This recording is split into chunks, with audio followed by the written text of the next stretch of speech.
Commander David Fravor spent 18 years as a naval aviator, a pilot. In 2004, he had an unforgettable encounter with an aircraft he said was defying the laws of physics. Former Commander Fravor joins us tonight. Thanks a lot for coming on tonight. Tell us what you saw. Well, we had launched on a routine training mission. When we joined up, we were told that the event was going to be canceled and that we had real-world tasking, and we were sent out to the west. Now, take in mind that this has taken place about 100 miles southwest of San Diego, between San Diego and Ensenada, Mexico, on a clear, perfect day, blue waters.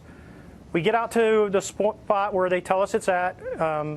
We start looking around, and both airplanes see a disturbance in the water and a white 40-foot long tic-tac shaped object just hovering above the water, going forward, back, left, right. There's no rotor wash, there's no wings, nothing. So as we drive around in a clockwise flow, we get to about the 9 o'clock position, and I said, well, I'm going to go down and check it out, and the other jet is going to stay high. So as we go down, when we get to the 12 o'clock position, it starts to mirror us. So it's in a clockwise flow, and it's on the opposite side of the circle from us. And we continue this. It's in a climb, we're in a descent, we're getting a great look at it. This whole thing takes about probably up to 5 minutes from the time we show up. I get over to the 8 o'clock position, it's at about the 2 o'clock position, and I decide I'm going to go and see what it is, and it's about 2,000 feet below me. And I cut across the circle, and as I get within about a half mile of it, it rapidly accelerates to the south in about 2 seconds and disappears. What would you estimate the speed? Oh, well above supersonic. It like a bullet out of a gun, it took off. So from what you know about aerodynamics, mechanics, physics, should this be possible, what you saw? Not with the technology that we have today. Not at all. Even now, even 13 years later, is there anything that you know of capable of this kind of behavior? No, there's nothing I know of. I mean, when we saw the video with the IR, it has no exhaust, no discernible things of anything form of propulsion.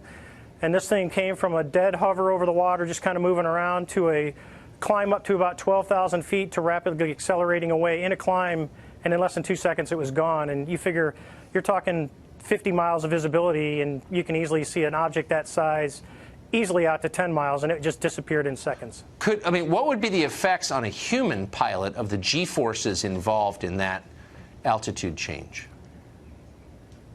Well, the altitude wouldn't be bad. It would be the acceleration of the object. That's right. Honestly, I wanted to fly it.